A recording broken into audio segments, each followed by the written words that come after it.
le plaisir à notre retour de vacances de découvrir un nouveau restaurant aux couleurs tendance, beaucoup plus clair, donnant à nouveau l'entière jouissance de la vue sur Grasse et ses montagnes. Donc aujourd'hui on est assis dans de beaux sièges bien confortables de couleurs prunes, framboises, aubergines. On est vraiment dans la Provence. Réouverture, nouvelle carte et une cuisine différente où on a préjugé des produits pas nécessairement nobles.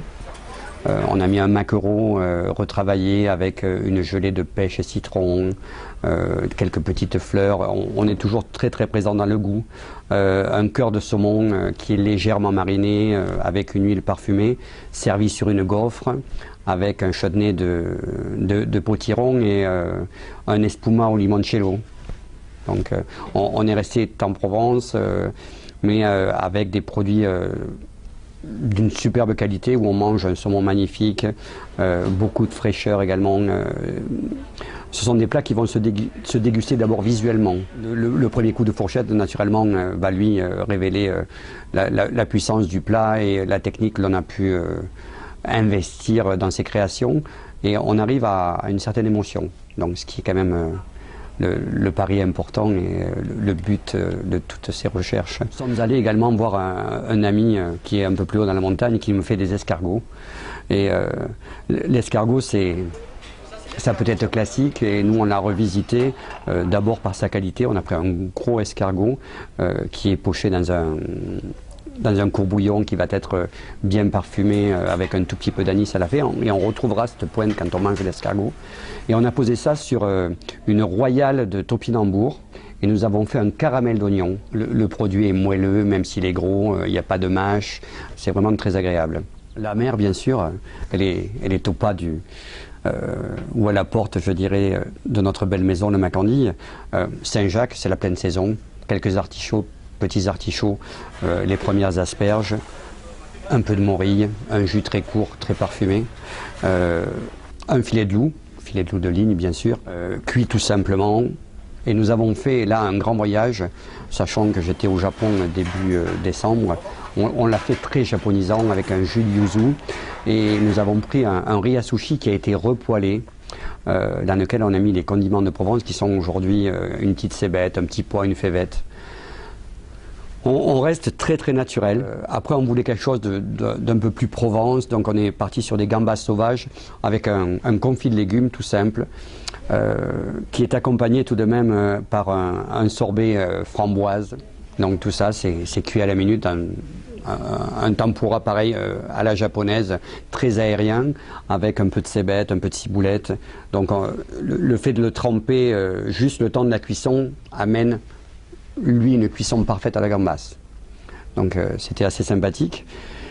Et le must serait un filet de rouget. On a fait un millefeuille de rouget. Les rougets sont levés, rouget de Provence, levés, écaillés, désarrêtés bien sûr.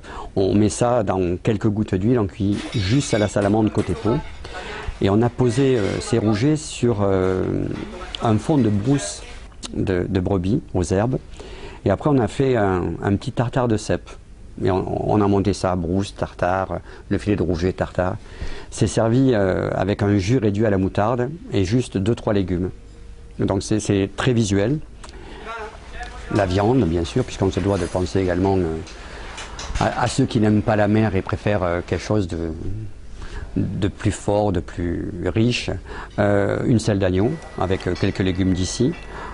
Quelque chose de relativement épuré.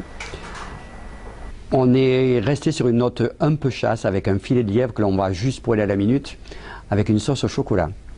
Donc on a fait un jus de daube qui est fini avec 2 chocolats différents, 2 chocolats de chez Valrhona, un qui est plutôt caramélia et un peu plus corsé, on est à 56% de cacao, servi avec des légumes oubliés que l'on a coupés en cubes.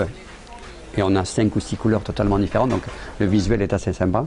On a mis également des pétales de chou de Bruxelles et également une gelée de coin.